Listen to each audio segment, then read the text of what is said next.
sa to volalo zbytočná vakcinácia. Ano? Tam som vysvetľoval, že ako ľahko sa dá liečiť vírusové choroby.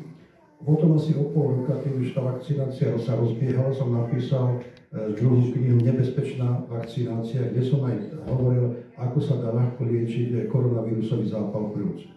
Našiel som to tiež niekde, že v Brazílii používajú taký prístroj v nemocniciach, že nasadia ľuďom takú prístroj na tvár a tam sa vyrába aerosol sódy bikarbóny a oni nadýchujú v nemocniciach tú sódu bikarbónu do pľúc.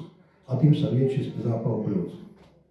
Takže som to napísal, pretože som zistil aj, že ľudové metódy liečby zápal pľúc skutočne som zistil, keď som to niektorým ľuďom rozprával, že sa tak dá ľahko liečiť zápal pľúc. Počas koronavírusu som dvakrát dostal silný zápal pľúc, ale silný taký, že naopak som trošku zakašľal. Večer som už o 6. kašľal a o 9. som sa už dusil. Hej. No a inhaloval som sódu bikarbónu, ja som vtedy hovoril o tom, že sa to dá robiť cez rozprašovač, na kvety si dáte roztok sódy bikarbóny a striekate do úza, nadýchujete ten aerosol do pľúc, áno. Ale mne ten rozprašovač nefungoval. Mal som ho pripravený, mal som kúpených 5 kg sódy bikarbóny a nefungoval. Tak náhradné riešenie som prišiel na to teda cez pomoc, že inhalovať sódu bikarbónu. Robil som to tak, že do vriacej vody do hrnca som si pripravil sódu bikarbónu, lyžicu, polievkovú lyžicu som nasypal po hladine a on vtedy zovrie tá sóda bikarbóna, zakryl som úterákom tvár, hlavu a tú sódu bikarbónu aerosol som nadýchoval do pľúc. Prvý dvakrát, keď to urobíte, tak tá soda je ešte studený, ten výpar, ale potom prudko stupne teplota, tak si musíte dať hlavu ďalej od hrnca a už potom len to nadýchovať. No a toto som robil 2,5 hodiny od 9. do pol 12. a zápal pľúc odišiel tak na 80%. Ešte 2 dni som inhaloval a bol som vyliečený. No? A takto som zostal zápal pľúc dvakrát, vždy dvakrát som sa vyliečil zo silného zápalu pľúc. Hovoril som to aj, písal som to nemocniciam a tak ďalej, nikoho to nezaujímalo. No, ale týmto začalo to, že som začal písať praktické knihy, áno. No a pred 2 rokmi, to bolo takto v auguste, som začal mať veľké problémy s chrbticou. Ja asi 20 rokov som mal problémy s chrbticou, že mi stále vyskakovali platničky. A stále som chodil k nejakému lekárovi a ten mi hovoril, mám slabú chrbticu, musím cvičiť. Hej? No tak som cvičil ako blbec. Hej? Ja som normálne urobil tzv.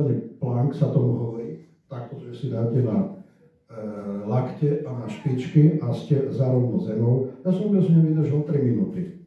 Áno? A lekár mi stále hovoril, že mám slabú chrbticu. To profesionálni športovci toľko vydržia. Vyskúšajte si to 3 minúty, hej? Uvidíte. Tak som stále cvičil a teraz som cvičil v ten august, áno. A odrazu som cvičil, mám rôzne také cviky na zemi, a odrazu som ma seklo a som zostal zablokovaný. Ťažko som sa vyhol zo zeme a mám taký stroj, že sa naťahujem, že visím za nohy a visím hlavou dole, aby sa mi roztiahli tie platničky. To pravidelne som stále používal. No tak som išiel na ten stroj, som sa zavesil hlavou dole a som sa z toho stroja nemohol dostať. Totálne som sa zablokoval. Trvalo mi 2 dní, som išiel do práce, som nemohol nastúpiť do auta, kým sa mi to uvoľnilo. Zasa som cvičil na zemi, zasa som sa zablokoval. Zasa na tom stroji, koniec, nemohol som z stroja zísť. Tak som si povedal, niečo sa zásadne zmenilo a išiel som na rentgen. A teraz na rentgene mi povedali, že mám rozdrvené platničky, výrastky na chrbtici všade a bedrový klb 3, 4, že tu bude jasná operácia aj chrbtice, aj bedrového klbu. No a tak som si povedal, teda nie, musím niečo vymyslieť. Hej? No a tak som vymyslel. Ja už som predtým hovoril o tej sóde bikarbóne, áno? A tak som si povedal, no to bude ešte takto. Ja som chodil na stavebnú školu a my sme tam mali statiku. Hej? A na statike určuje únosnosť nosníka tzv. Moment zotrvačnosti. Keď si predstavíte obdĺžnikový profil, hej, tak moment zotrvačnosti obložníkového profilu je B krát H na tretiu lomeno 12. To znamená, výška nosníka je oveľa dôležitejšia treťou mocninou než šírka nosníka. Áno? Určuje únosnosť toho nosníka. A som si povedal, prečo výrasty, keď vyrástli na stavci, to znamená, zvýšila sa výška stavca, to znamená, sa zvýšil moment zotrvačnosti toho stavca. Prečo sa zvýšil moment zotrvačnosti toho stavca?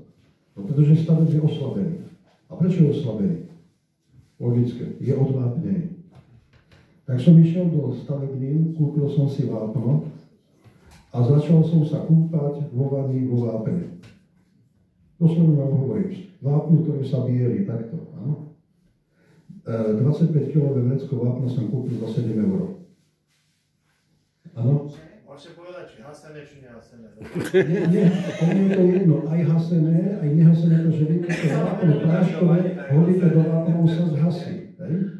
Ono sa zhasí. Ale to hasené vápno, to som používal tiež, ale to je hrudkovité, zve sa rozpúšťa. Ono to bolo trošku ešte dôležitejšie a nechcem dlho o tom rozprávať.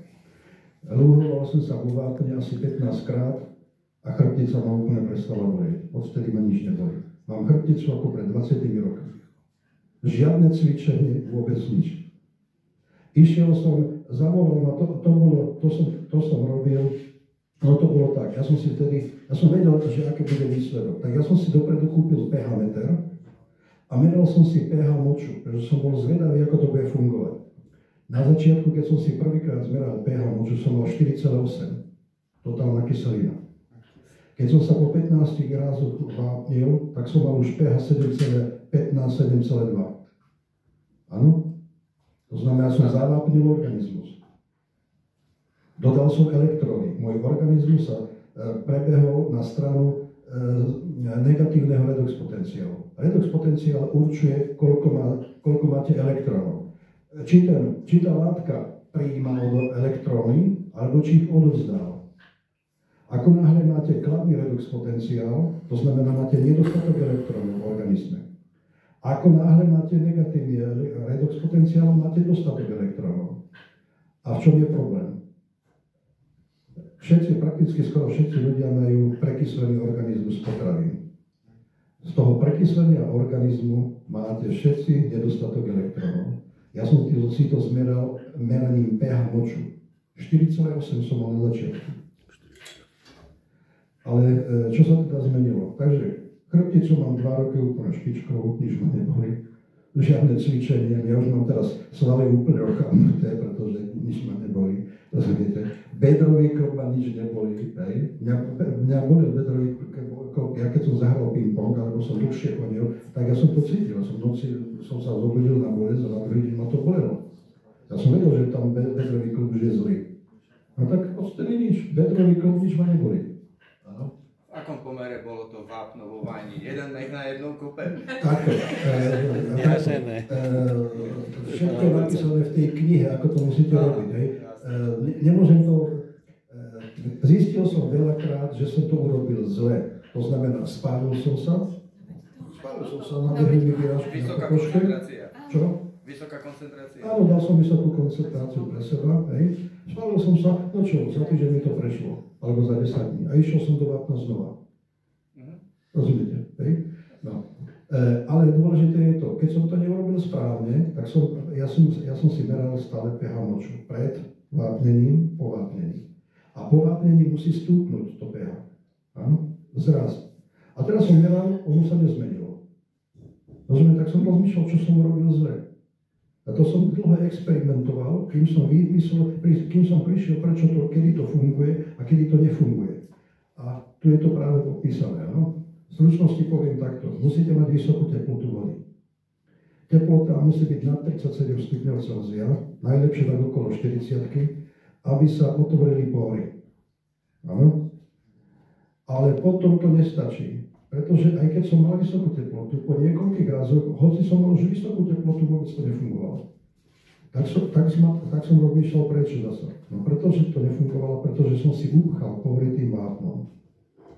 Takže som urobil tak. Dal som si do horúcej vody, čistej, bez vápna, aby som sa vypotil. Aby sa to vápno odstránilo. To znamená, skrátka nebudem to rozoberať, musíte to urobiť tak, že po vápnení, keď vidíte z vody, nesmiete sa sprchovať v studenej vode, ale zabaliť sa do suchého oblečenia a ja ešte som preto aj pil teplú vodu.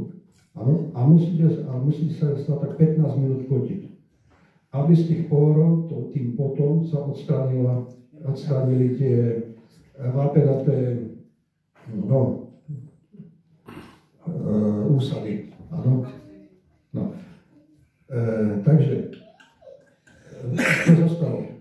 Týmto vápnením som si vyliečil chrbticu, nemám žiadne problémy s chrbticou. 20 rokov mi lekári nevedeli povedať, a tie lekári to vôbec nevedia stále, že nie je žiadne operácie chrbtice, majú všetci odvápnené chrbtice. Treba sa močiť vo vápne.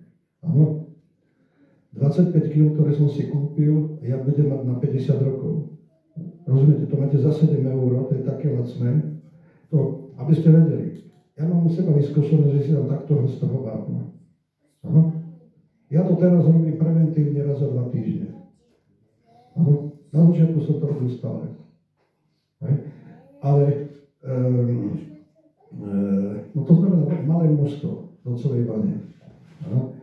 Ale problém je v jednej veci. Ja mám mastnú pokožku.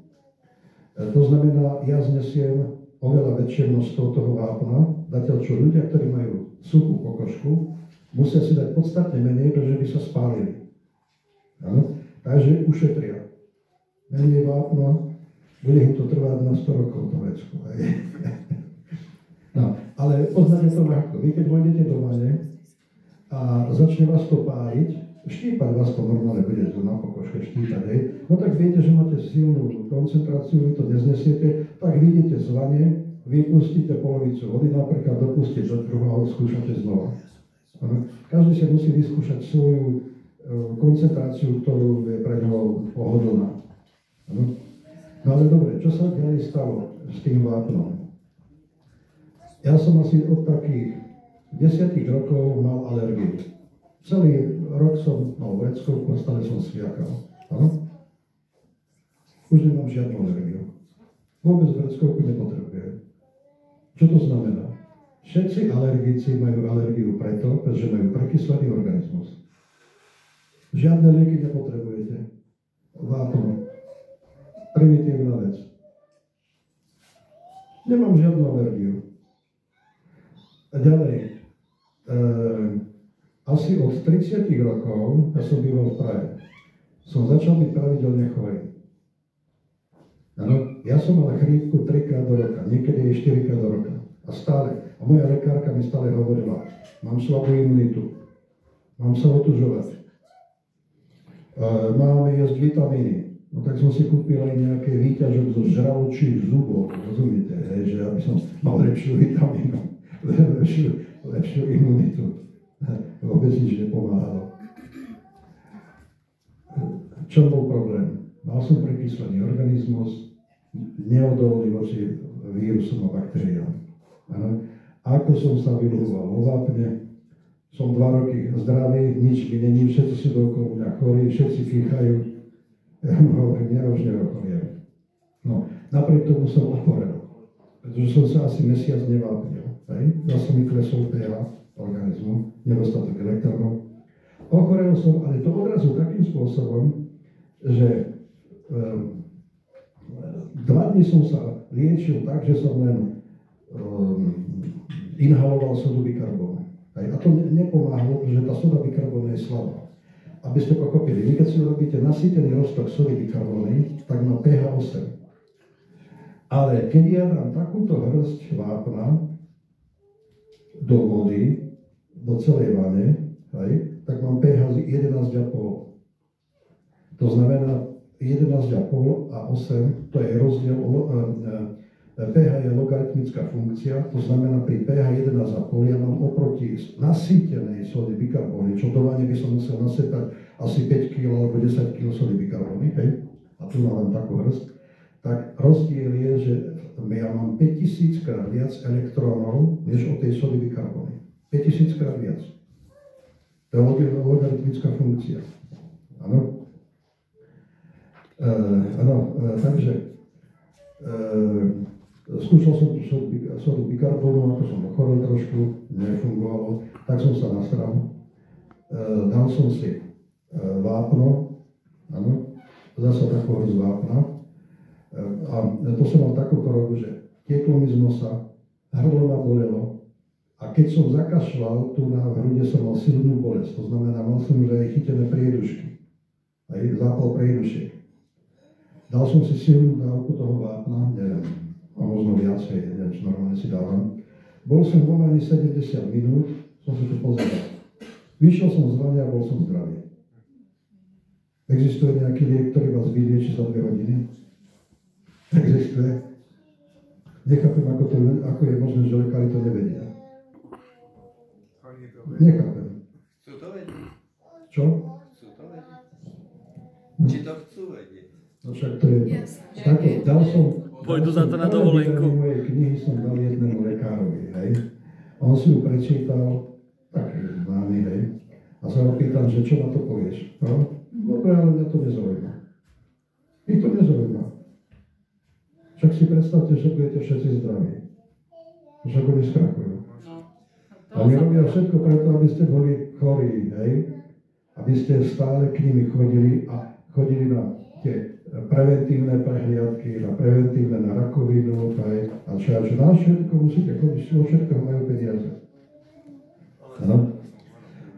Keď som začal o tej rakovine, tak moja kolegyňa, s ktorou som spolupracoval, pred rokom a pol som sa dozvedel v januári, že má rakovinu. Ale že už zlú. Tak som jej zatelefonoval a ona mi do telefónu hovorila. No bolo mi zle trochu, išla som k lekárovi a ten mi povedal, že mám rakovinu, všade metastázy, už aj v plúcach a že už je to v konečnom štádiu, že to je úplne v háji. Hej? Takže, tak som mi povedal, čo má robiť. Tak som mi povedal, aby denne vypila 4 deci citronovej šťavy. 4 deci. Ona je taká malička, má takých 50 kg. Hej? Ako náhle má niekto viac, tak napríklad aj 8 deci. Áno? V prípade rakoviny. Prečo? Citronová šťava, keď sa strávi, tak má prebytok tých elektrónov a spôsobuje zásaditú reakciu organizmu. Hej? To znamená, tie elektróny, ono je to tak, som to niekde čítal, že keď sa tá citronová šťava prejde cez pečeň, tak zostane ten zvyšok a ten je silne zásaditý, to znamená má prebytok elektrónov. Áno? Takže to takto funguje. Potom som jej hovoril, aby od rána do večera si striekala roztok sody bikarbóny do úst nad vaňou a nadýchovala každú hodinu od rána do večera, pretože mala metastázy v plúcach. Aj bez ohľadu, keď sa tá soda bikarbóna dostane do plúc, tak sa hneď dostane do krvi.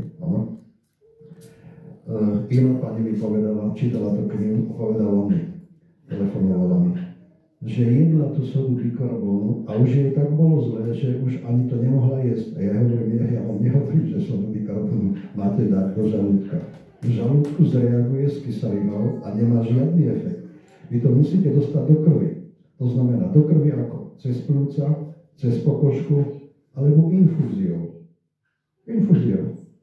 Tu nám navrhujem v tej knihe vápenné infúzie. Áno, urobiť vápennú vodu, prefiltrovať cez filtračný papierik a dávať infúziu, ja neviem, 24 hodín denne, pH 8,5-9. Áno? Tým pádom si myslím, že by sa zmenil ten redox potenciál organizmu v priebehu 3-4 dní, veľmi rýchlo. Áno? Jeden taký kamarát mi zavolal si z kamaráta, že má rakovinu jeho sestra, lenže ona má rakovinu v takom stave, že ona už nemôže ani jesť, nemôže sa pohybovať, nemôže sa dostať do vane, nemôže vypiť ani tú citronovú šťavu, nič. Tak som povedal, že v takom stave v Žiline infúzia s vápnom. Lenže lekári to odmietli, že nikdy nič také šarlatánstvo nebudú robiť. No tak som jej povedal, no tak nie. To vápno nezanáša cievy, keď sa takto aplikuje do krvi? Píše, na začiatku sa mi znížil tlak, ale pretože som sa vápnil 2 roky, tak sa mi tlak naopak zasa zvýšil. Áno, pri veľkom množstve sa začne zanášať cievy. To znamená, nesmie sa to zasa preháňať. Ale vyčistil som si cievy veľmi jednoducho. Serapeptáza. Píšem tu, v tej knihe serapeptázu som ja vyskúšal od firmy Kompala. Pretože viem, že iní si kúpili od inej firmy serapeptázu a nefungovalo to. Zistil som to veľmi jednoducho, že to funguje, pretože keď som si nedal serapeptázu, tak som mal pH moču tak 6,5. Dal som si tabletku serapeptázy a okamžite mi vyskočilo pH na 7,45. Čo to znamená? Začal rozpúšťať úsady vápna v žilách. Ale ja som sa zavápnil a som to prehnal s tým vápnom. Áno? Takže v každom prípade ja to píšem, že keď to niekto robí, musí mať pH meter, aby skutočne vedel, ako to funguje u neho. To nezmeriate. To sa nedá. Nie, nedá sa tam. Nemá presnosť. pH meter a potom tlakomer, merací, ako sa mení tlak.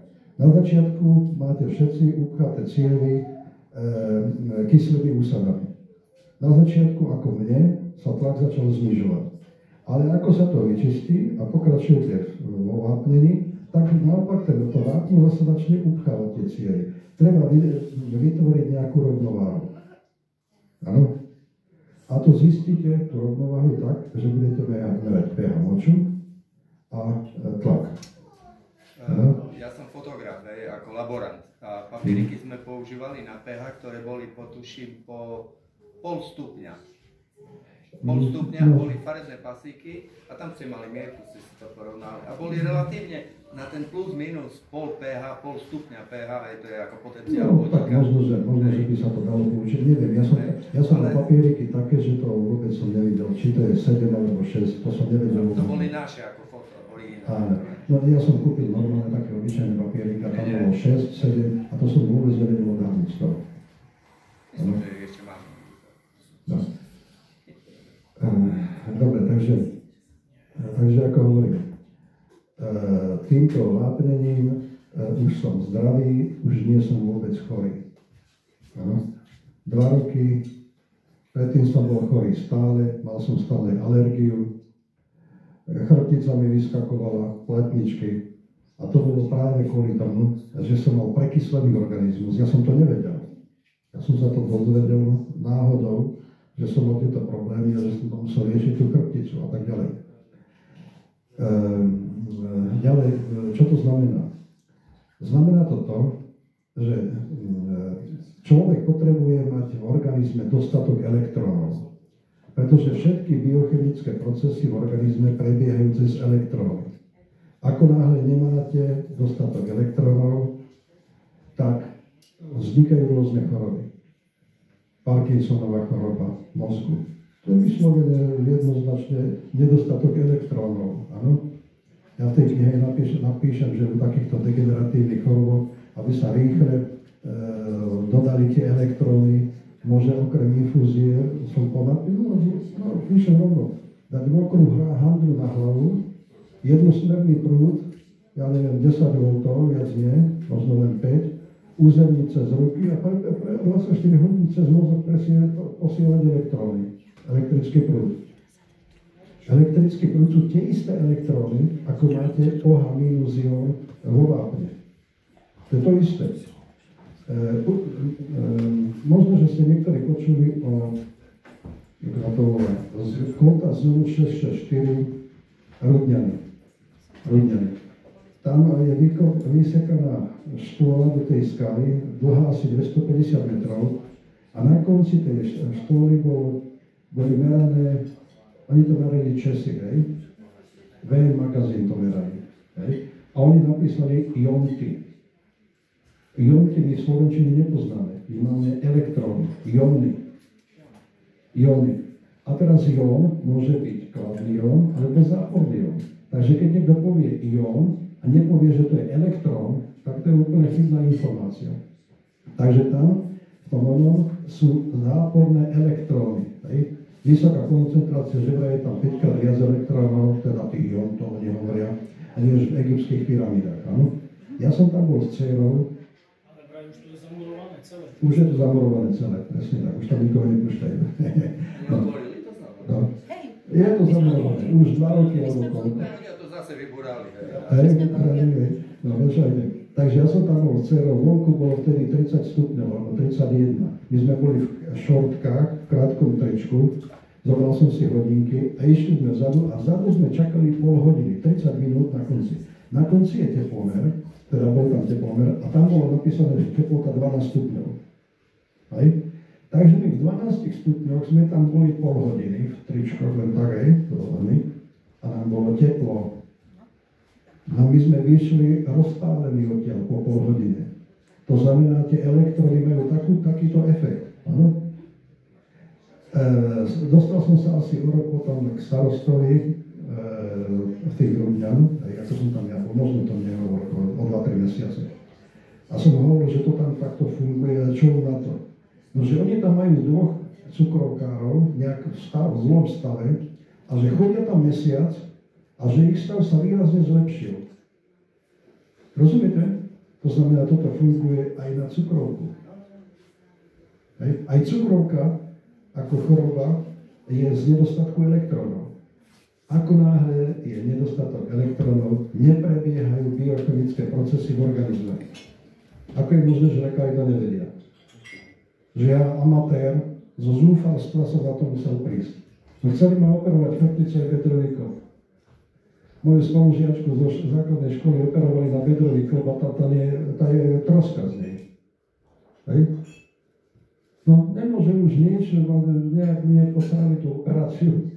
Na čo operovať, keď je problém len nedostatku elektrónov, to znamená, cez vápnový zvýšite elektróny a súčasne dodáte vápnik, ktorý tam chýba. Áno? Ďalej sa píše, som to rozprával jednej študentke, ktorá teraz skončila vysokú školu v Brne a je výživu. Sme o niečom začali rozprávať, ja som jej povedal, počúvaj, keď hovoríš o vápniku, že mliečne výrobky odvápňujú organizmus. Toto ťa učia v škole? Ja som plnou takú hlúposť, čo ja rozprávam, že to ani nebude počúvať. Počúvajte, všetci sú presvedčení, že mliečne výrobky dodávajú vápnik. Nemôžu to tak robiť. Nemôžu. Prečo? Mliečne výrobky, keď strávite, proces toho trávenia vznikne kyselina močová.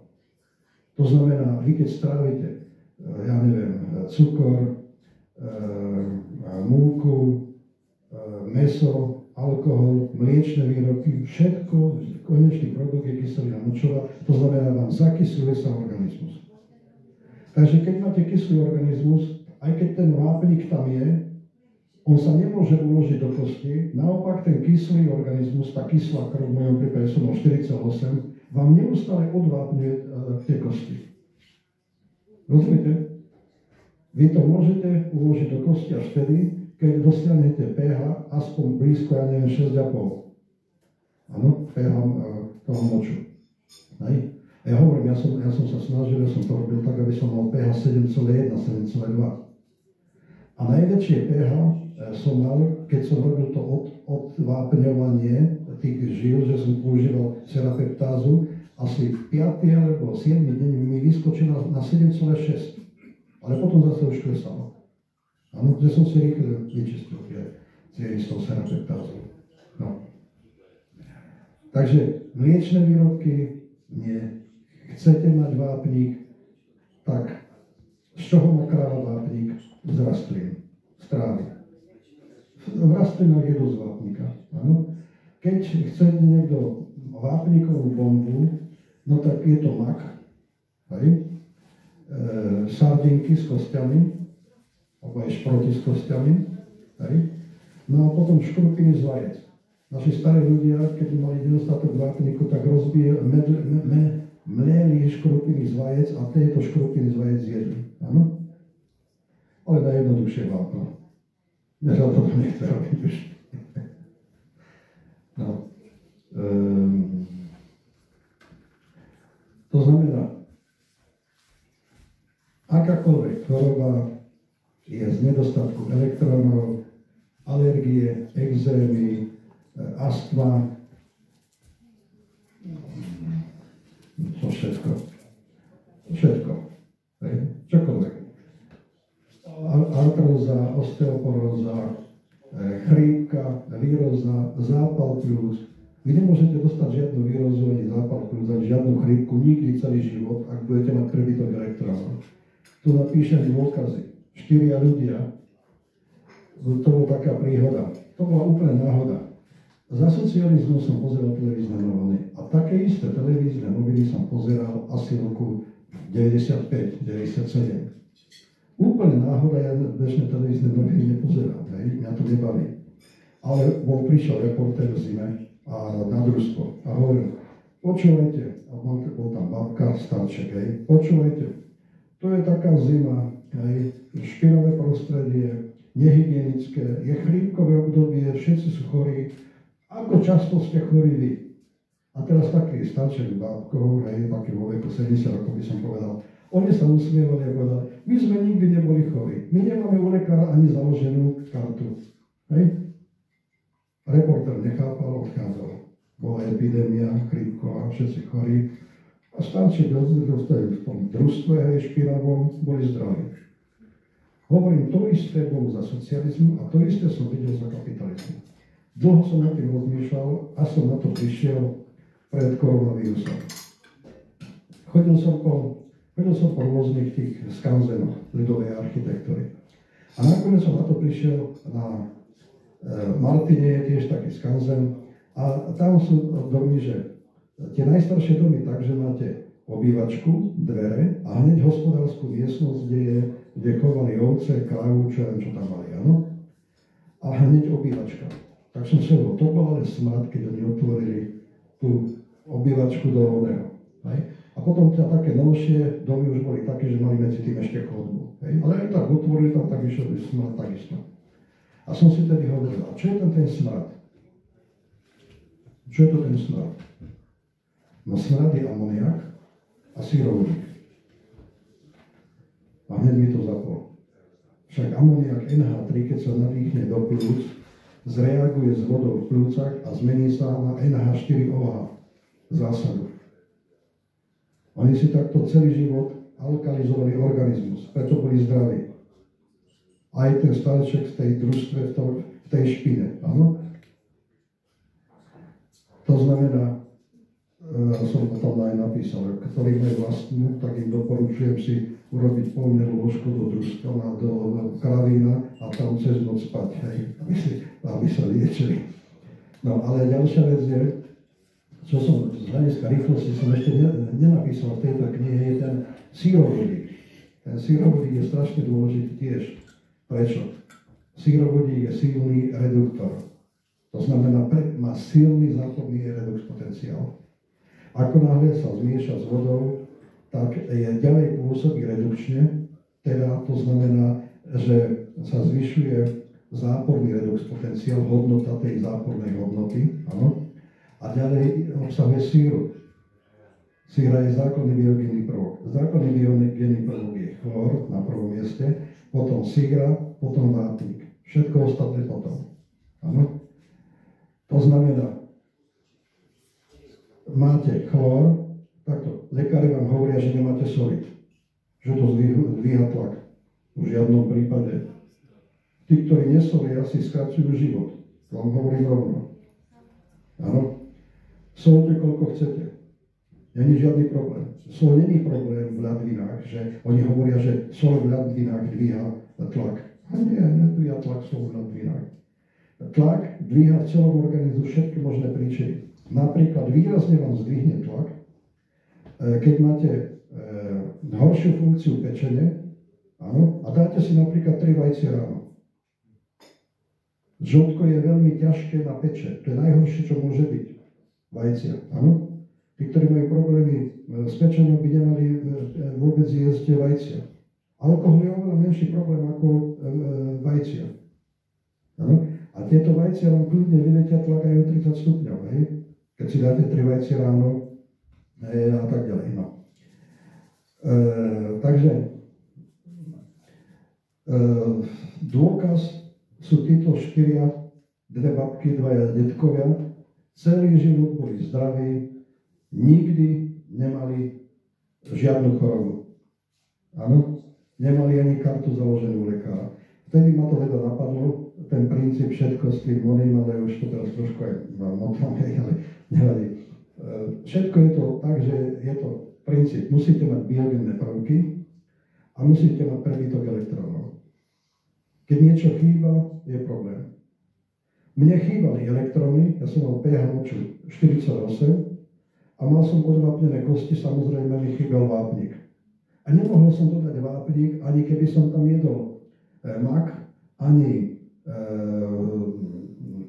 škrupiny z vajec, ani nič, pretože som mal tak kyslý organizmus, že ten vápnik nebol schopný sa uložiť v kostiach.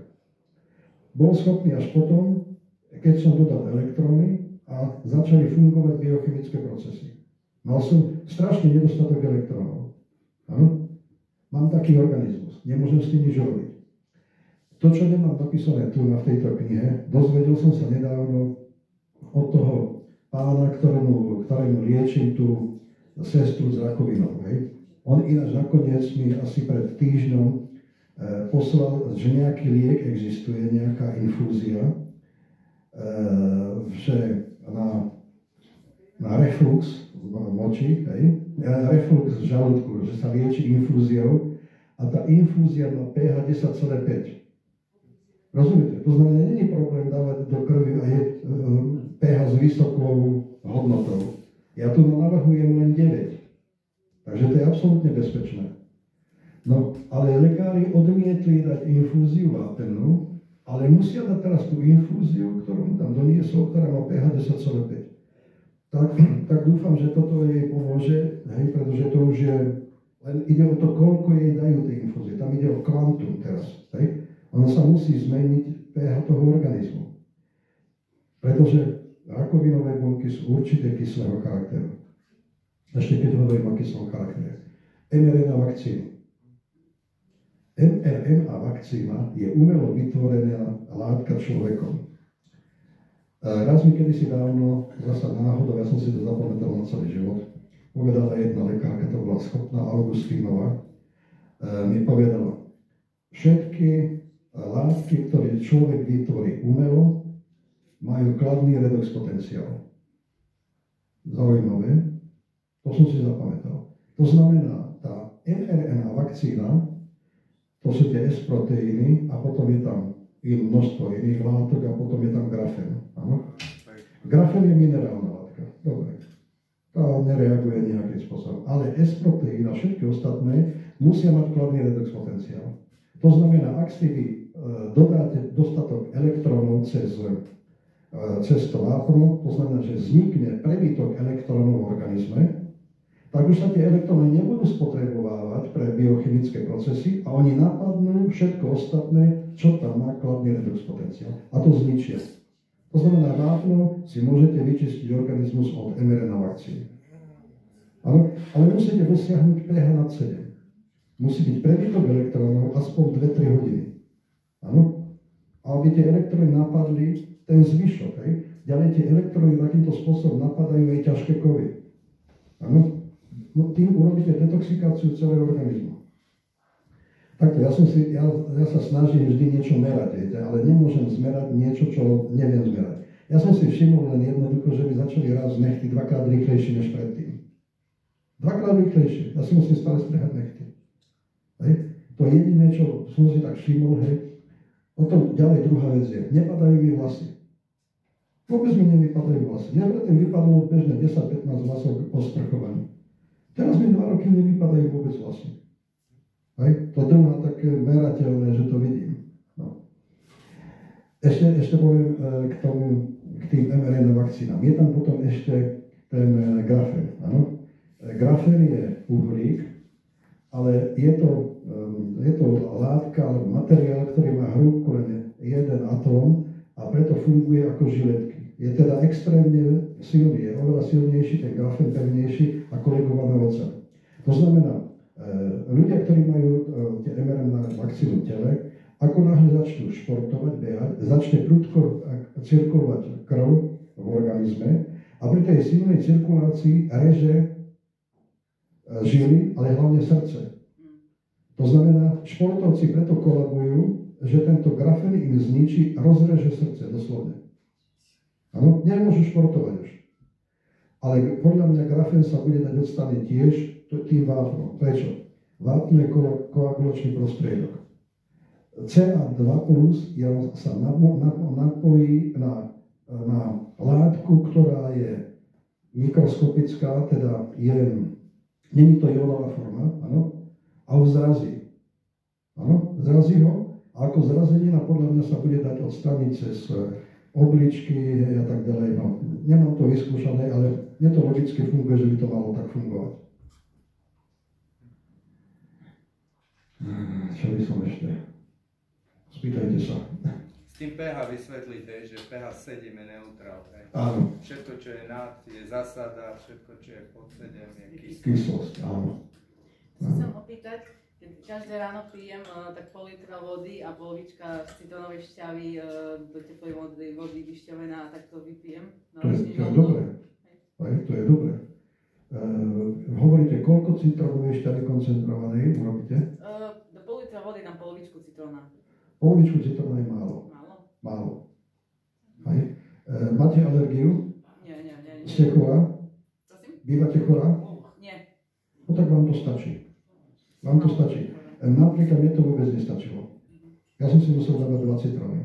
A chcem sa ešte opýtať, ja pracujem v nemocnici ako upratovačka a som dosť v kontakte s chlórom. Mi to môže neuškodiť ešte viac, alebo... Počkajte, tu napíšem, chlór je silný oxidant, áno, ale chlór je biogénny prvok súčasne. Áno. Bez chlóru nie je možné rozmnožovanie, delenie buniek. Áno. Malá koncentrácia určite neškodí. Ja som mal jednu skúsenosť s chlorom. Trhali mi zub, nejakú stoličku tu a lámali mi to tam asi 2 hodiny. Áno. Nakoniec mi ten odborník, špecialista povedal, že to bolo také ťažké zákrok, že ma teraz 10 dní to bude bolieť, že aby som brala Ivalgín a tak ďalej. No. Tak ja som hneď bežal domov. Ja som si urobil roztok chlóru. Roztok chlóru si robíte tak, že si dáte chlornán sodný a kyselinu citrónovú alebo kyselinu chlorovodíkovú. Chlornán sodný je 15%, treba dať 50% kyselinu citrónovú alebo chlorovodíkovú a reakciou vznikne Cl2, chlór. A ja to dávam tak, že do pol-licového pohárku dám plno vody a do toho som nakvapkal 15 kvapiek chlornánu sodného a 15 kvapiek tej kyseliny. A to už je silná koncentrácia toho chlóru. A tým som si v ten deň vyplachoval tú ranu asi 5 krát. Nič ma nebolo. Nič ma nebolo vôbec. Žiadnu bolesť som nemal. Ja tvrdím, že takto vyskúšal som 4 dní som pil chlór. Pil som takto chlór, že som si dal 10, niekedy 12 kvapiek každé 2 hodiny. Každé 2 hodiny, 4 dní za sebou, od rána do večera. Nič. Úplne v poriadku, vynikajúco som sa cítil. Ale chcem povedať tak, sú všelijaké baktérie, že aj rezistentné na antibiotika. Žiadny problém.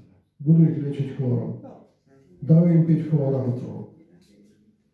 Chlór zničí všetky baktérie, aj akékoľvek rezistentné. A ja keď pracujem v nemocnici, niekedy tam sú také choroby ako hnačky, nejaké iné, ale ako ja si dám aj to rúško, lebo musím, hej, lebo nemôžem ísť tam bez rúška, lebo môžem to na niekoho preniesť alebo tak. Tak mám ako tie ochranné prostriedky, ale niekedy tam vojdem, keď ma nikto nevidie normálne takto, ale nič som domov nepriniesla, ani nič, hej, že sa nenakazila. Máte dobrý organizmus, že u vás neklesá redox potenciál tak zle ako u mňa. Viete? Ešte vidíte, zabudol som jednu dôležitú vec. To nemám ešte tu napísané, to bude až v 4. knihe napísané.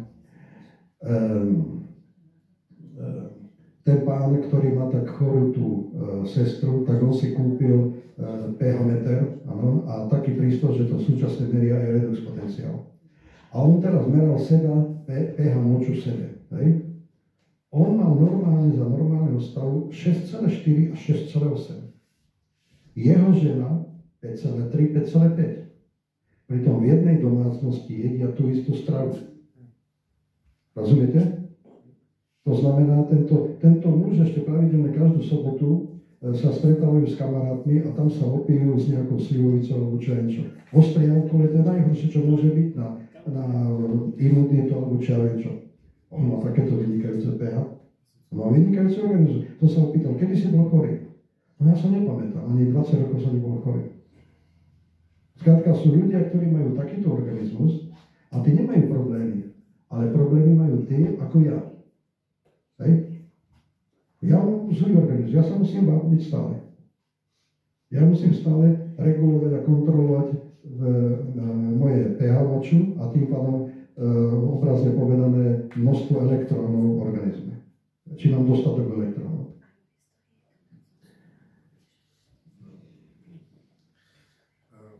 Všetko je tu na čo som nezil. Môžem sa spýtať, Svokor má rakovinu a bol na ožarovaní, že či môže mať ten vápeň kúpel, alebo tak. Áno. Takto, vysokú teplotu musí mať, to znamená, ak má problémy so srdcom, bude problém. Berie tabletky na srdce. Má problémy so srdcom? Ale ako na 60% je to v poriadku, hej. No. Počujete, sestra si zlomila ruku, to nemám tu napísané, to vám teraz hovorím. Si zlomila ruku a mesiac to mala len v takej dlahe, hej. Po mesiaci jej kontrolovali a nič sa nezrastlo, vôbec sa jej tá ruka nezrastla, že to je úplne zlé a tak ďalej. Lenže ona s tou rukou ju dali do sády potom, áno. Tak, že čo má robiť? Ja som nehovoril na začiatku dovane, ale ona hovorí, ja tam nemôžem vojsť, ja tam rukou sa tam nechytím a tak ďalej. No tak som jej povedal, aby si zobrala vedro, áno, do vedra dala vodu, vápnu, koľko znesie, hej, horúcu vodu a každý večer, aby si dala obidve nohy do vedra s vápnou.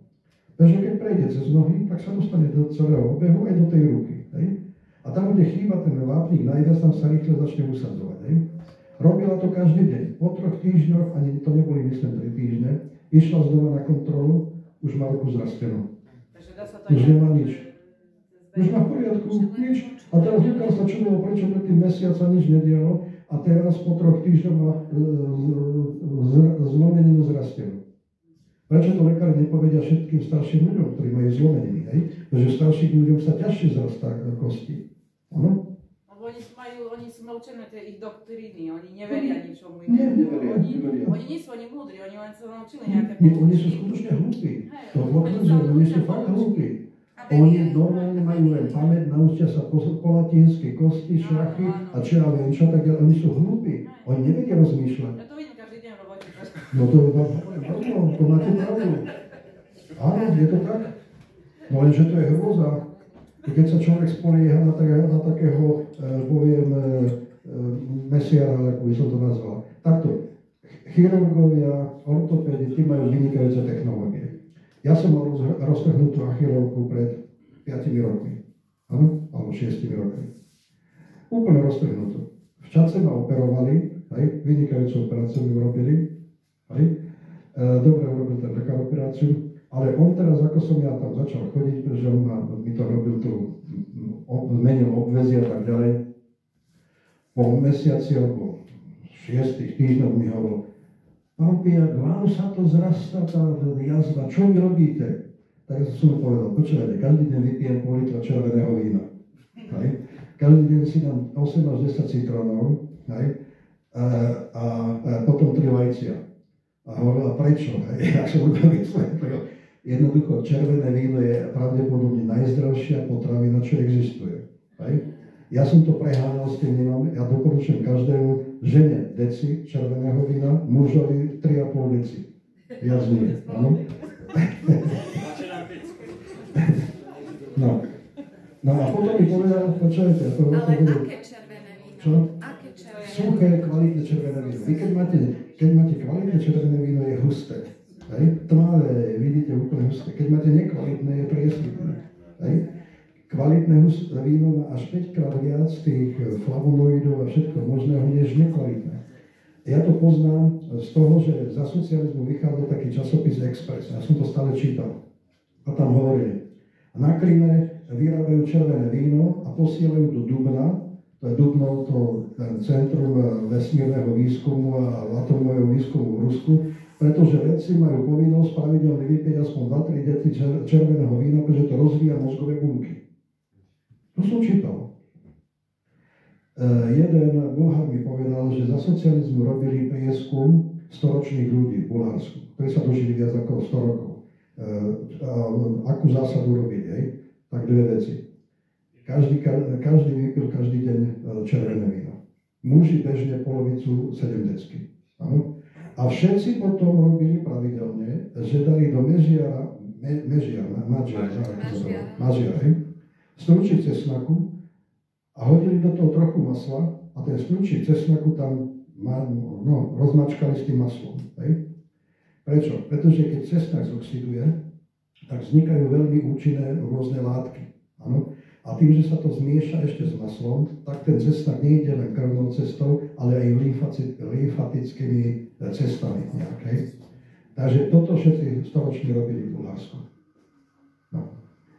Aj štamperlik domácej poriadnej. Čože? Aj štamperlik poriadnej domácej. Nie, to nie. Štamperlik nie, Bulhári nie. Nie, len červené víno. V Bulharsku majú ľudové pesničky, všetko oslavujú červeného vína a majú len jednu pesničku na biele víno, kde spievajú: biele víno, ty si biele víno, dobre, len škoda, že nie si červené. No? Chcem sa opýtať, že spomínali ste kyselinu chlorovodíkovú a chlordioxid, čiže to ste hovorili o MMS-ku. Takto MMS som vyskúšal, ale nefungovalo na mňa. Nefungovalo. Na mňa fungovalo oveľa viac chlor. A CDS-ko? Ani to som neskúšoval. MMS som skúšal veľakrát, ale nefungovalo to. A naopak, dal som si 3 kvapky, alebo 4 už som mal hnačku. Chlor som si dal 15 kvapiek raz, myslím. A pravidelne som dával 10-12 kvapiek a žiadna hnačka nič. Chlor je oveľa silnejší.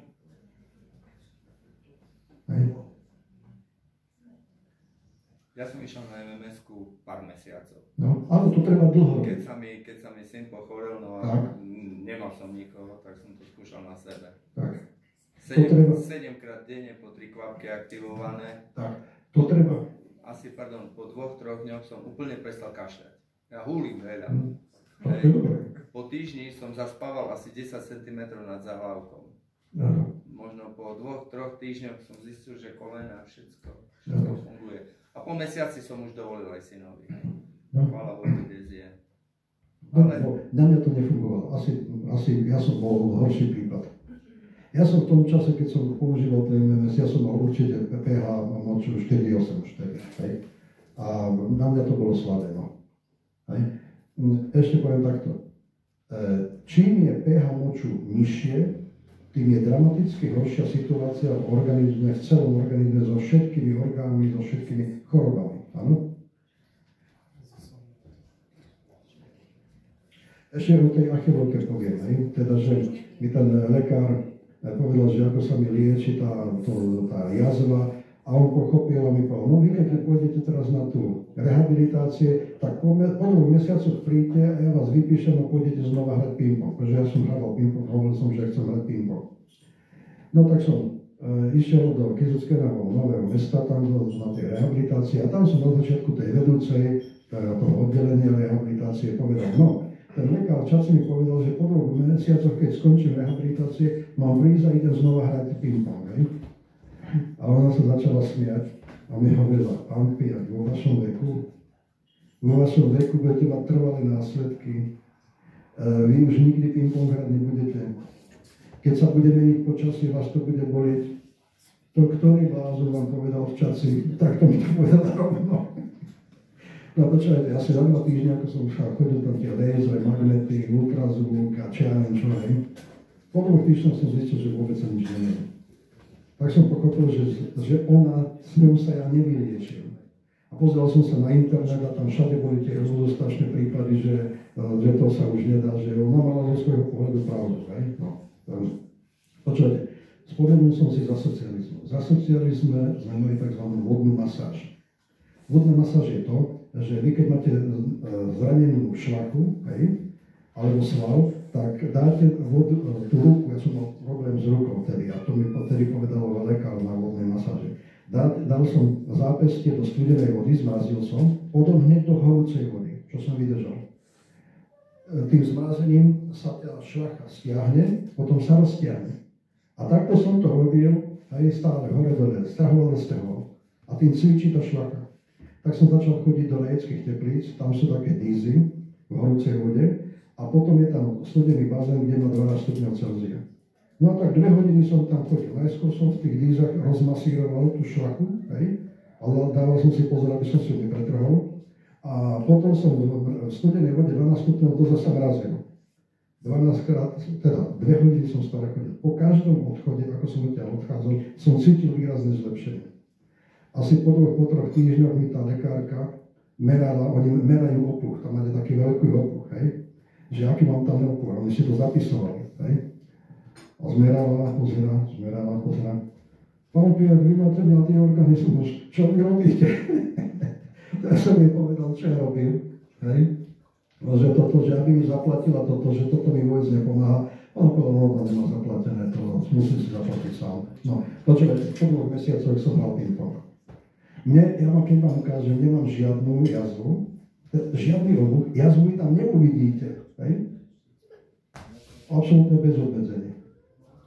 A to som mal 60 rokov. Rozumiete? Tí lekári sú hlúpi, fakt. Keď by sa budete spoliehať na lekárov, tak to je koniec. No. Lekári sa ocitli vo vlastnej pasci, lebo skripta, z ktorých sa oni učia, vydávajú farmaceutické firmy. No. A teraz si predstavte, že by všetky farmaceutické firmy začali vyrábať vápno.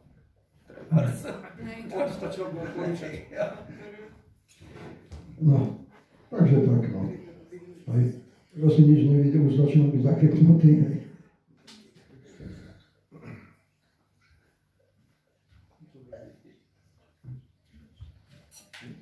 Môžem sa opýtať ešte, aký máte názor na Ivermectin? Dobrý názor mám.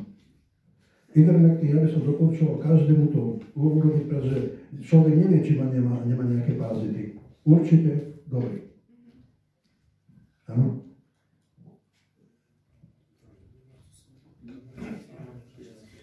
A môžem sa spýtať na mačací pazu?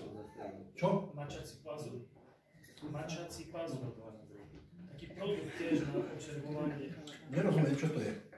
Nejaký produkt, to je taký práško a tiež to je na odčervenie. A volá sa to mačací pazu. Nejak takto. Nepoznám.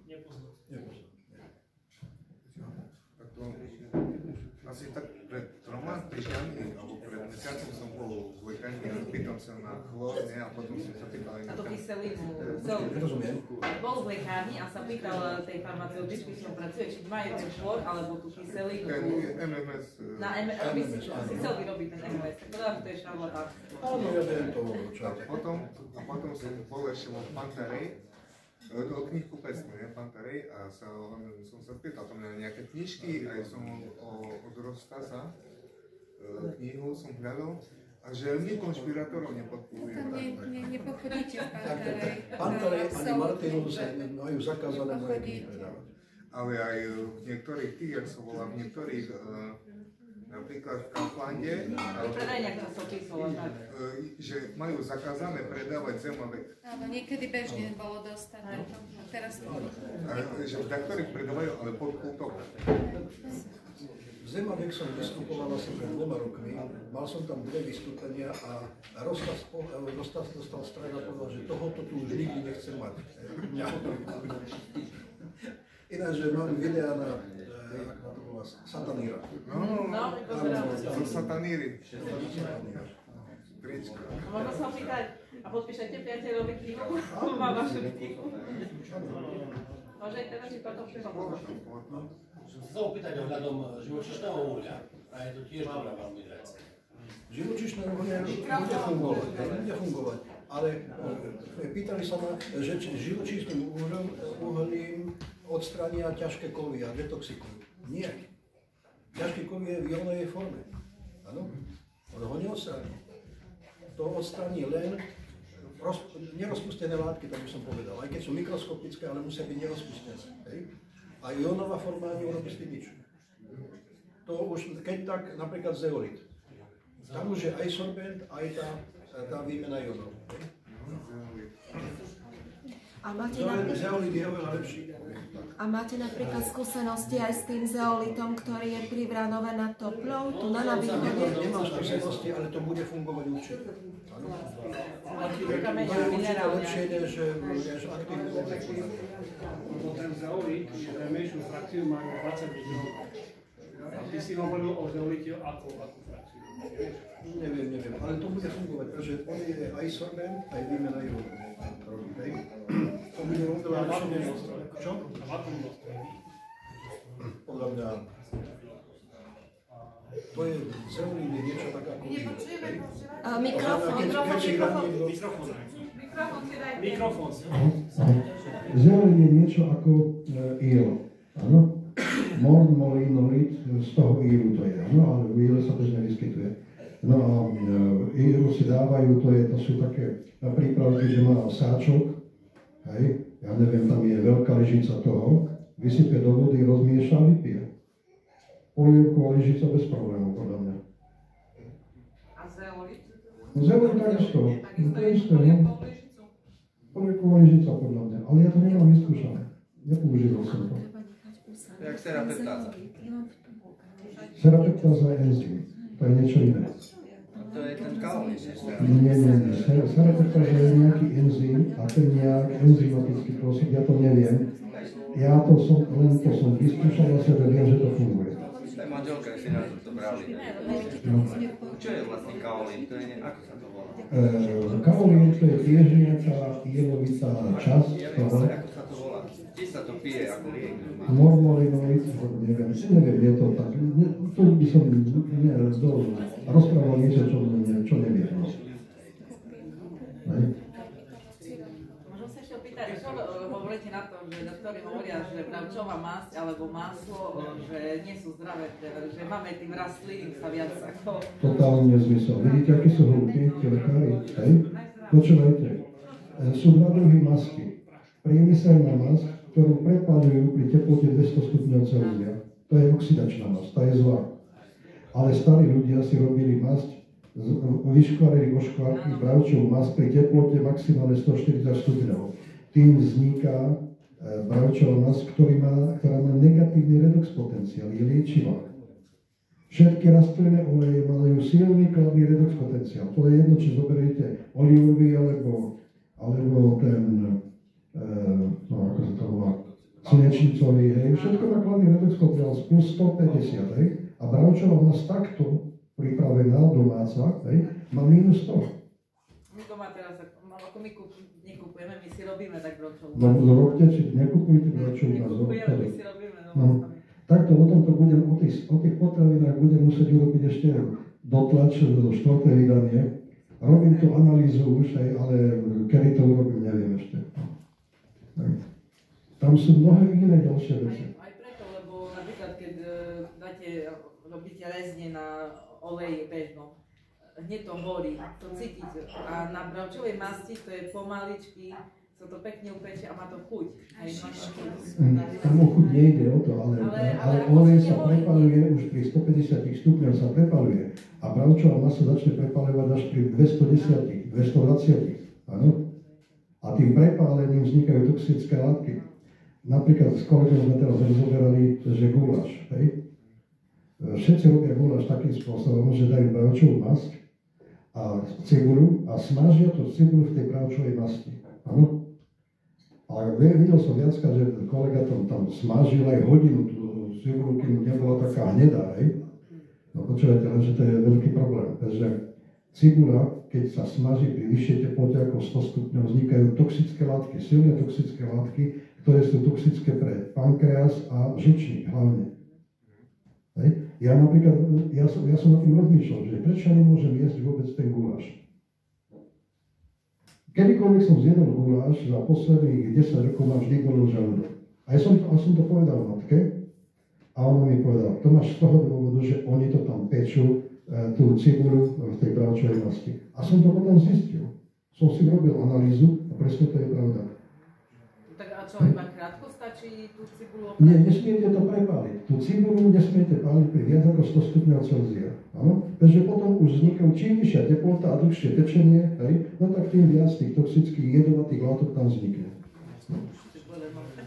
To znamená, raz som jedol asi pred rokom guláš, že tam nedali tú cibuľu, nepiekli v tom, dali normálne cibuľu do vody. Aj s bravčou vlastou a varili to v tej vode. To znamená, pri varení vznikne teplota maximálne 100 stupňov Celzia. No nič ma nebolo, žalúdok ma vôbec nebolo. Vynikajúce, dal som si 2 porcie. No. Chcem sa spýtať, dočkáme sa niekedy ešte procesu Norimberg, pokračovanie Norimberg 2? Myslíte mRNA vakcíny? Podľa mňa nie. Že nebudú Nie. To je toľko postihnutých lekárov a čo všetko, politikov. To ututlajú. Môj názor, že nie. Ale treba to skúšať a treba, a poviem takto, tí, ktorí sú vakcinovaní, sa delia na 2 skupiny. Jedni, ktorí si nepripúšťajú stále nič, a druhí je ich menej, ale už vedia, že boli oklamaní. A tých treba povedať, ako sa vyčistiť od tej mRNA vakcíny, aby nemali jej turborakovinu. Ináč tá kolegyňa, ktorá mala rakovinu, ona mala 3 dávky Pfizeru. Rozumiete, čo som vyliečil? Plakala mi do telefónu, že dcera ju na to nahovorila. Že vie, že to nastalo. No, ale už je zdravá. Už nemá nič. Môže byť, že sú 3 skupiny. Niektorí boli prinútení. Napríklad mala žena, mala dieťa v nemocnici a tam je povedali, že ak sa nie to zaočkovanie, môže ísť spolu s deťom. No, dobre. To znamená, taký človek je v každom prípade náchylný, že sa vyčistí. Hej? Že si urobí kúru, aby sa vyčistil. Takže ten, ktorý je stále presvedčený, že to je v poriadku, že to je vedecké a čo tam s takým hlutakom neurobí nič. Ľudia sú slepí, to proste nechcú vedieť rozmýšľať sami, nerozmýšľajú, že nezamýšľajú nad tým, že... No, poviem ešte takto. Je to z toho dôvodu, že jedni sú takí, druhí sú takí, že to vplýva genetika na to, vrodené dispozície a výchova je až druhorada. Ja tam som napísal druhú knihu, ešte volá sa Duchom silný celý život, kde rozoberám psychológiu, akým spôsobom to všetko funguje a ako sa dá, aby ten človek bol jednoducho múdrejší, áno? Nebol hlúpy. Základný problém hlúpeho človeka je strach. Strach paralizuje a nie je schopný nič urobiť. On má strach zo všetkého. A strach sa dá odstrániť jedine učením sa, čítaním a počúvaním niečoho iného. A samozrejme so strachom sa musí bojovať každý deň. Takže každý deň vás napadne nejaký strach. Čo keď toto? Hej? A není problém, vyriešim to tak. Hej? To je ako vírus. Hej? Ten vás stále napadá. Hej? Keď viete, že to je, že s tým musíte celý život bojovať, no tak ten boj vyhráte vždy. Ale keď to podceníte, že ľudia nevedia, že má strach z niečoho, že to je vážny problém v živote, keď má strach. On nemôže nič robiť. Hej? To znamená, to je tá druhá moja kniha, som sa rozhodol, keď píšem o fyzickom zdraví, tak som napísal aj o duševnom zdraví. No. Aj sa hovorí, nie, že keď napríklad niečo nás trápi a to nepovieme, a to sebe držíme, tak aj z tohto sme chorí. Áno, pretože to hovoria sa o tom, to som kedysi ráno čítal, americký psychológ Scott Peck napísal knihu Ľudia lži. Čítal som to niekedy v 95. roku, ale som si to dobre zapamätal. To sú typy ľudí, že oni sú vystrašení celý život a oni majú svoje zásady. A tých zásad sa držia a keď náhodou im povie niekde niečo iné, oni dostanú strach. Hej? Ľudia lži, to najlepšie vystihuje, jemu môžete čokoľvek rozprávať, on stále melie svoje. Pretože ako náhle mu poviete niečo iné, on dostane z toho normálny strach, takto sa klepe od strachu. On je normálne paralizovaný tým strachom. To znamená, treba s ním začať riešiť to, o čo je neboj sa. Nemaj strach. Ja ti niečo hovorím, nemaj strach. Ale to, že nepočúvajú, oni nechcú, normálne ono nebude počúvať. On Ja má môžem strach. povedať, ako hociakou formou to povedať aj jemne, aj nebude počúvať. On je vystrašený celý život, no. To, ja hovorím, krok za krokom, dá sa to, ale je to oveľa ťažšie, než fyzické telo vyliečiť vápnom. Toto si nasypete vápno a ste zdraví, to nie je žiadny problém.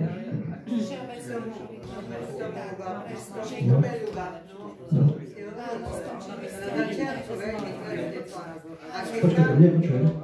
Na začiatku, že klesne tlak, herúca voda. Ja keď som nízko tlaka, fakt fest nízko tlaka, a som s tým v pohode, lebo som zvyknutá asi, tak ja nemôžem také niečo. Nie, kľudne môžete, keď máte nízky tlak, to znamená, keď máte nízky tlak, máte vyčistené cievy, nemáte zanesené cievy, tak to môžete kľudne. Že hovoríš, Veronika, ako kúpeľ. Áno, ale kúpeľ, tú horúcu kúpeľ. Že môže v pohode takú kúpeľ? Keď máte nízky tlak, to znamená, že tá kúpeľ by vám ešte viac znížila tlak, áno? Horúca voda. No tak robte to z toho len vo vedre po kolenách. No to presne robí, hej, keď je horúcejšia voda. Áno, hej. No tak ako sestra to nemohla a vidíte, za 3 týždne je zrastla ruka. Za 3 týždne. A to mesiac predtým sa nič nezrastalo.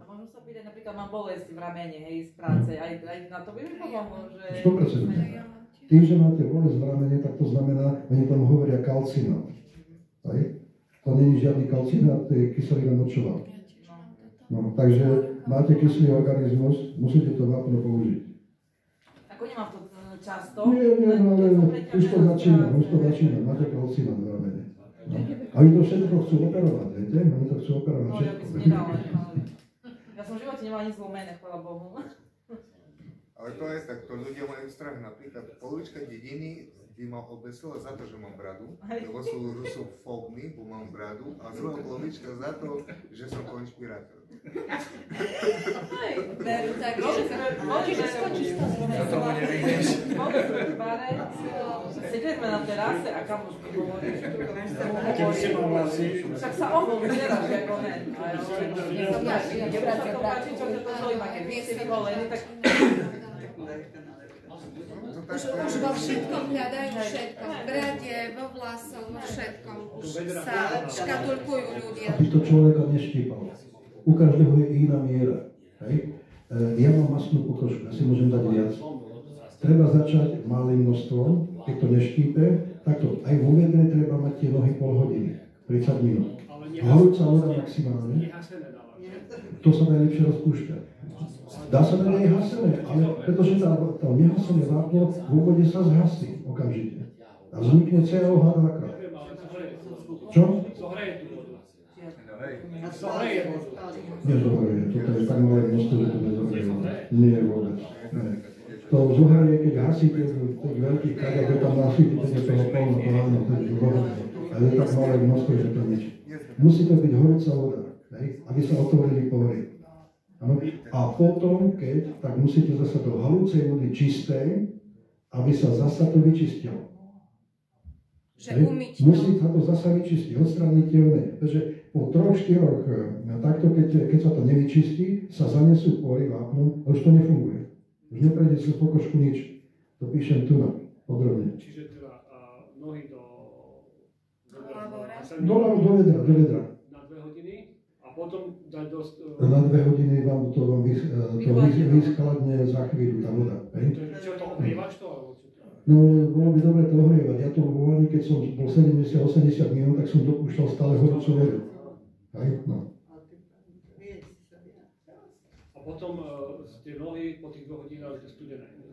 Nie, po tých 30 minút, tak hovoríme 30 minút, viac to nemá význam vo vedre, pretože tá voda vychladne, tak dať do horúcej vody čistej, aby sa otvorili pory, aby sa to vyčistilo. Áno? A na ten deň stačí a potom ďalšie? Raz denne to stačí. Áno. Ako do vody. Do hlavu.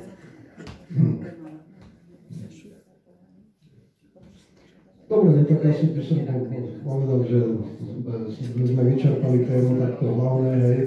Kto by si chcel, ja predávam tu na tie knihy za polovičnú cenu. Takže v obchode, na internete, oni to predávajú za plnú cenu, ale ja dostanem tak či tak len polovicu. Takže túto knihu predávam za 10, tu za 10, v obchode sa predáva za 22. Áno. Tamto druhú, to je tiež za 10, tú tenku o Vatikáne za 5 a tú hrubu za 15. Takú filozofickú, už neviem, či to nekoľvek. To za 15. No. Dobre, ďakujem za pozvanie. Všetko dobré, pomôžovanie všetkým.